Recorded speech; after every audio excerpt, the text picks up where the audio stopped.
hundreds of millions of dollars of your money. It's going to XCel Energy because the legislature is saying it must. And the commissioners, who are supposed to be your watchdog, have to approve it, but they don't know where the money's going.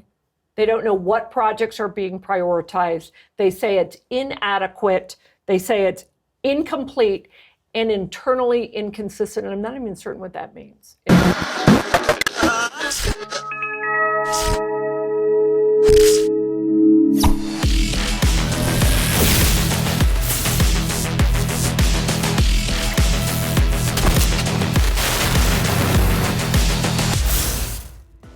All right, ladies and gentlemen, welcome back to another episode of PowerGab, your go-to show for all things energy and environmental policy in the state of Colorado. I'm co-host Jake Fogleman, joined in studio this week by my co-host Amy Cooke. We're here this week to do a little bit of a different episode, just because we want to stay on top of these things. We've talked about this in past editions of PowerGab, the importance of the PUC and sort of the dynamics between the PUC and the legislature and how that ultimately impacts you, the consumer, when you pay your monthly energy bills. So we have a couple of developments on that front that we want to dive into. The first is surrounding the Clean Energy Plan, which I think we've dedicated an entire episode to at this point because we spent some time on it. Yeah, you almost have to because it's just a behemoth. It was $12 billion that was approved by the PUC, and it's supposed to install up to 6 gigawatts of mostly renewables, a little bit of natural gas as well. And it's supposed to get us well on our way to 80% decarbonization by 2030. Or so that was the thought, because now we have some new reporting and some new filings at the PUC from XCel that things may not be going according to plan. If you want to dive into the article that caught our attention this week. So there's Mark Jaffe, who, for those of you who may not know, we've talked about Mark Jaffe before on the show, but he's a long-time reporter. He's an old school reporter. And I don't, hey, Mark, if you're watching, I don't mean to date you or anything, sorry. But he actually watches the Public Utilities Commission. He's one of those that does that, and there aren't many. And so he writes for the Colorado Sun, and he put out an article that says XCel Energy is unsure it can meet Colorado's clean energy goals at the cost it promised. Now, I don't want to say we told you so, but we did. I mean, that part of it is we did. $12 billion, $12 billion, that's with a B, is not enough for XCel Energy to meet the state's carbon goals. And this is actually a big deal. There's nothing the Public Utilities Commission can do about that, because this is legislation being done legislatively. Governor signed, lawmakers pass it, legislature or the governor signs it, and this Public Utilities Commission essentially has to do what's in statute. And so while they may have some angst, I think that was the word that, this is from Mark Jaffe's article, and this is a quote he has from the chairman, Eric Blank. And this is what the chairman said. It looks like they're contemplating price and cost increases. Yeah, pretty much predictable, which causes me, meaning Chairman Blank, causes me a lot of concern. And he said, I'm really nervous about what is going on here. This filing causes me a lot of angst. One is that they've asked for a delay for 75 days, so we'll certainly catch everybody up on October 15th when the new filing comes out. But more importantly, the $12 billion price tag is too low. And that is no shock to us. I think it'll probably be, first of all, they'll never get those goals, but they may spend 10 times that trying to get there. Yeah, depending on how rigid they want to follow the goals of the governor and some of the goals that they initially laid out in this Clean Energy Plan vision. Just for a little backstory for the listeners here, this is not the first delay that has happened. So this is all what they call their Just Transition Plan. It's a part of the Clean Energy Plan. And basically, XCel agreed to take care of the communities where it's being forced to shut down coal plants. And so in particular, they're supposed to have filed something for Pueblo because Comanche 3 is going to be their last coal plant, and it's supposed to shut down at the end of the decade. And so, this was, I think, supposed to originally be done in June. Yep. They asked for a delay from June to August to do that filing. And then as the deadline for that August filing was coming up, they asked again for a 75-day delay. And the things they cite specifically that are causing this delay is because they have a lot of concerns about solar plus storage, and then standalone storage projects. They cite things like tariffs and geopolitical concern, as well as interconnection delays because the Inflation Reduction Act juiced demand for this stuff without, taking care of the supply side of the equation. And as we've seen from any number of policy fields, when you juice demand with government policy, but you don't handle, supply impediments, costs go up. And so that gets us to the point of the predictable quote from Chair Blank, where he's saying, I think they're contemplating a cost increase. And I think, Chair, I think you might be right. Yeah, I will state the obvious. I think he's absolutely I think he's right. 100% right. Yeah. It's going to cost more than that. This is the interesting thing, though, on this, Jake, and we talked about this in last week's show. We're starting to see some cracks in this, right? So XCel needs more time. They don't think they can meet the decarbonization goals with what they initially promised based on all of those. And by the way, the geopolitics of this is huge. We could do a whole show maybe before the election on the geopolitics of like what could happen if, it's a Harris administration, what could happen if it's a Trump administration, especially in how that would impact Colorado. But all of those reasons why. So you hear this from XCel. Last week, we talked about Colorado Springs Utility, and Travis Deal, the CEO of CSU, the utility there, sending up pretty much, I would say these are big red flags. Yeah. He's sounding the alarm specifically on cost. Yep. So like XCel, whereas XCel is kind of, it's probably going to cost more. He is sending up big red flags. And then in the state that I spend some time in, North Carolina, Duke Energy has come back. They haven't said it's going to cost more money, but what they've said is the timeline that was laid out originally can't meet it. Just can't meet it. And why? Demand. Yep. And XCel actually brings up demand a little bit in their filing as well. They don't cite to it exclusively, but that's just one of the problems with sort of trying to centrally plan an energy transition like this, is you can't account for organic things that happen, like this boom in data centers that we're starting to see, where utilities already are under a lot of stress and pressure to try to force a transition under certain political parameters, are starting to confront organic load growth from things like demand and tech companies that want to innovate, AI. And it's just one of those things where you see the folly of central planning laid out in front of you, where it's like, utilities have an obligation to serve load, and it's either going to cost a lot more to do so, or it's going to take a lot longer to meet those goals, but something's got to give here. And you said something about this central planning, and it's central planning decades out. Yeah. After the people who are responsible, the lawmakers and the governor who are responsible for this in Colorado, they'll be long gone. Yep, that's a great point. They'll be long gone, and we'll be stuck paying the bills, and you'll have a legislature and a governor who are going to be like, I didn't do this. Right. This wasn't me. And even governor's energy office came up with a $61 billion price tag on decarbonization. Now, that is not just for XCel. That's for all of the utilities across the state. But XCel is the largest provider. Doesn't even include transmission lines. Right. And something else we're going to get to, distribution, which has a big, hefty price tag in and of itself. The point being, we did predict this in the 3 series, and you were the author of that, the series of 3 papers, and the price, I'd hate to say, it's not even 10 times this. It is you're talking about hundreds of billions of dollars to get there. And that was the modeling for cost that the Independence Institute did, that 3-part series that Jake wrote. But also on that, on included in that is reliability. So you pay all of that money and you don't get a better product. You get an inferior product. And so you're not even getting what you have now.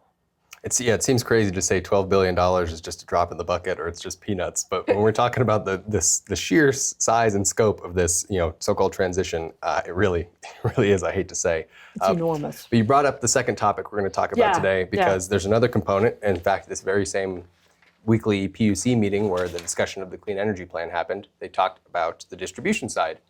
And now listeners may recall we did a past episode on distribution because a bill was introduced at the end of the Colorado legislative session this year, Senate Bill 218, that essentially, this isn't scientifically speaking, but they essentially gave XCel a blank check to build out distribution to specifically accommodate beneficial electrification, EVs, basically to facilitate the state's energy transition goals.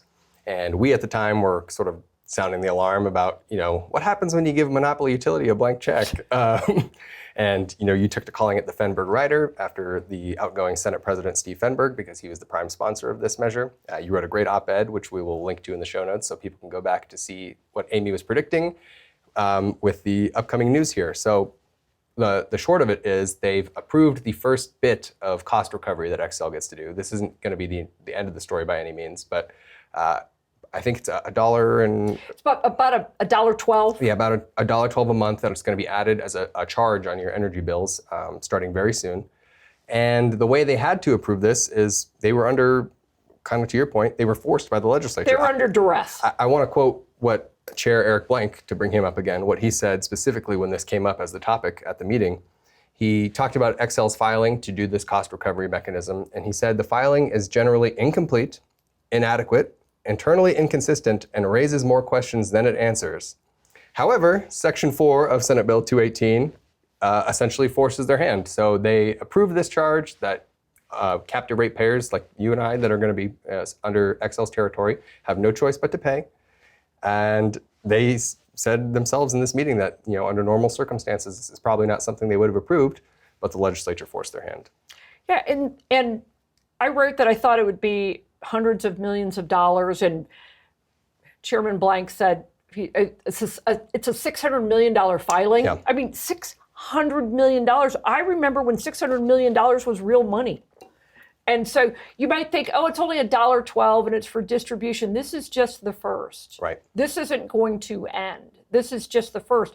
And plus on top of that, you have to add that to the other, 8 or 9 riders that are already on your bill. So this $1.12 should say Fenberg rider. What it's going to say is grid modernization adjustment clause. Adjustment clause, meaning they'll adjust it up. Yeah. It's going to be adjusted upward. And the other thing on this, and this is where the Public Utilities Commission, back to that again, they just have to do what the legislature tells them to do. This is in statute that they must approve this filing. And it was under a time crunch. Yep. Because it had to be done by July 21st. Yep. This is a bill that Steve Fenberg, who, by the way, sidebar, Steve Fenberg has claimed to be a champion of ratepayers. He has claimed to, want to hold XCel Energy accountable. He has not. In fact, what he has done is enabled them. He's totally enabled them to profiteer off the backs of ratepayers. This is not XCel Energy's. It's not their fault. They're just doing what they do. You can put this squarely on the back of Steve Fenberg, which is why we call it the Fenberg rider. He rushed a poorly written bill through the legislature, and now what you have is the PUC essentially saying that they have to approve it, even though it's inadequate. What did they say? Internally inconsistent and incomplete. Yet the Public Utilities Commission just is giving it approval. Why? Because they have to. Why? Because the legislature rushed this bill through and they have to do it. I suppose they could not do it and then just throw the whole thing into turmoil. I was going to say, that would be a big blow up. That would be fun. Commissioner Gilman said she felt she was forced to take on this decision with very little information on the projects. In other words, the projects that are included within this and how they were prioritized. So she said she felt she was forced into this, and they don't really know what they're approving the money for. So hundreds of millions of dollars of your money, because it's going to XCel Energy because the legislature is saying it must. And the commissioners who are supposed to be your watchdog have to approve it, but they don't know where the money's going. They don't know what projects are being prioritized. They say it's inadequate. They say it's incomplete and internally inconsistent. And I'm not even certain what that means, internally inconsistent. Yeah, I don't either, but it doesn't sound good. It doesn't sound like it's the best filing in the world. It doesn't. Not at all. And then they'll have another filing on that one. Yep. That's in November, right? Yes. Right. So it has been, this is everything that we predicted. Right. It's one of those times where we hate to say we told you so, because what it means is energy bills are going up for folks. But I mean, we did predict this stuff. You raised a great point about the 600 million bit, because the bill specifically sort of tiers this out several years into the future. So this is just the first leg of this filing. The $600 million charge, the costs don't end there. There are some supposed cost caps within the bill, but as we've seen in the past, like with the clean heat plan, the PUC was allowed to just get rid of the statute cost caps. So there's no guarantee that costs are going to stay low as this goes into the future. And your other point about making sure the emphasis is on the legislature in this case is important as well, because you and I have been critical of the PUC at times when they make bad decisions. 100%. Obviously, we've been very critical of XCel at times as well. They're a monopoly utility. It's very easy to beat them up, and sometimes they do deserve it. But this is one of those cases where this is a statute that knew exactly what it was doing. It was extremely prescriptive down to the date when this stuff had to be approved by, and it essentially tied the commissioner's hands. So even though they raised these great points about this not being a great filing and, hey, what about ratepayers? Great points to raise. I commend them for that, but there's nothing they can do about it because the legislature said you must approve this. XCel shall get this cost recovery, and ratepayers have to pay the cost. And you wonder, so what is it that a ratepayer can do? Because there's no point in complaining to the PUC. Their hands are tied. In fact, I actually wrote down as I was listening to this, by the way, we listened to some of these proceedings so you don't have to. Right. I don't think any other organization or entity uses more acronyms than the Public Utilities Commission. Yep. Might be the military. Military might have them beat, probably does, but it is an entity that is heavily invested in acronyms. But if you're wondering what you can do about this, we do like to give you some action besides, we will do our 3 talking points at the end. But we're in election season. I would ask every person, any elected official that comes to your door, ask them about this. If somebody's knocking on your door asking for your vote, ask them about this. Ask them about, in fact, here, we'll give you the number. Ask them about Senate Bill 24-218, the Fenberg rider. Ask them about giving XCel Energy a blank check. Ask them about the PUC being handcuffed and forced into making a decision on a filing that they said was internally inconsistent, inadequate, and what was the other one? Incomplete. Yeah. And that Commissioner Gilman said she felt like she didn't have enough information. She didn't know which projects were going to be included in this first phase. So ask that person, ask that elected official, ask that lawmaker, your state house rep, your state senator, ask them about it. Ask them how they voted. Ask them why they voted that way. Ask them if they knew it was a blank check for XCel. Ask them if they felt rushed when it was being pushed through the legislature. There has to be some accountability on this. Yeah, and it's one of those things that it's coming they're all coming to a head at once because this is being layered on top of the clean energy plan that we just talked about, the transportation electrification plan, the clean heat plan that we talked about a couple of episodes ago. These are all separate regulatory proceedings and eventual rate hikes that are going on your bill that all originated from separate pieces of legislation. That's right. And that the bill's coming due almost simultaneously, and that just means you get an extra charge here, extra charge there. That's where your point about it only being $1.12. Maybe someone might write that off as just being $1, but it's $1 from that. It's a couple bucks from this proceeding. It's another couple bucks from this proceeding, and over time, that's a real hit on people's energy bills. So that just goes to your point about holding the legislature accountable, because at the end of the day, all this stuff originates from them. But as we're coming up on the end of our show here, unless you had something else you wanted to hit before we wrapped up, if you want to leave our listeners with the takeaways from this. Yeah, I do. One thing I do want to say, to your point, there's no pleasure in this. Yeah. There's none, because what this is doing is forcing us into energy deprivation because we're not going to be able to afford our utility bills. So there's no gloating or pleasure in this. In fact, I would love to be wrong on all of this, but I don't think we are. I think we've been saying this since 2010, and now it's starting to really stack up, to your point. All right, so a couple of takeaways on this. One is there are some cracks in this. We're starting to see some honesty coming from utilities. Duke Energy, as I mentioned, they have said they can't make carbon plans by 2030. It wasn't required in law, but it was a suggested timeline, and they're saying they're going to need more time. You have Colorado Springs Utility saying this is going to be really expensive, very concerned about the cost, and now you have XCel Energy saying that they can't meet the state's carbon plans with the $12 billion price tag. It's going to be much higher than that. You're starting to see cracks in this decarbonization fantasy. The other one is hold lawmakers accountable. I mean, I know it's easy to want to get mad at the PUC and XCel, but hold lawmakers accountable for this. Ask your lawmakers about all of these bills, but if you want to impress them, say, I want to know how you voted on SB 24-218, the Fenberg rider. That'll get them. And then the last thing, with all of this, when electricity, especially when electricity becomes a luxury item, get a generator. Get a generator. Always an important message. That does it for us for another episode of PowerGab. If you like what you heard, head on over to iitv.org for our entire back catalog. We do new episodes every single week. We're also available wherever you get your audio podcasts, whether that's Spotify or Apple. And if you want to reach out to us with show suggestions, guest suggestions, we love to hear from you guys. You can send those over to info@powergab.org. But until next time, we'll see you.